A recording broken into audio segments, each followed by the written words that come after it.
रूस के दारकूमत मॉस्को में यूरोप और एशिया का सबसे बड़ा ख्वाबों का जजीरा तामीर के आखिरी मराहिल पर पहुंच गया है। आइलैंड ऑफ ड्रीम्स को रमा साल के आखिर में अवाम के लिए खोल दिया जाएगा।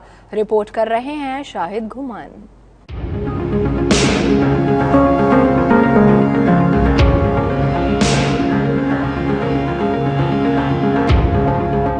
मॉस्को में नदी के किनारे मुनफरिद तफरीही पार्क तामीर किया जा रहा है, जिसके बारे में कहा जा रहा है कि ये दुनिया भर में सबसे बड़ा इंडोर तफरीही पार्क होगा। आइलैंड ऑफ ड्रीम्स को डिज्नीलैंड के किले से ताबीर दी जा रही है, जिसे शीशे के 7 बड़े गुंबदों के दरमियान बनाया गया है। पार्क में आने वाले अफराद को यहाँ की शहर जैसा माहौल मिलेगा, जहाँ दुकानें भी होंगी, सिनेमा भी और कंसर्ट हॉल भी। अरबों डॉलर के इस मंसूबे की निगरानी मॉस्को के मेयर सरगई सोबियानिन कर रहे हैं। इसका डिजाइन तारीखी क्रिमलिन और मगरबी गोथक दोनों तर्ज के फन तामीर का इम्तजाज है।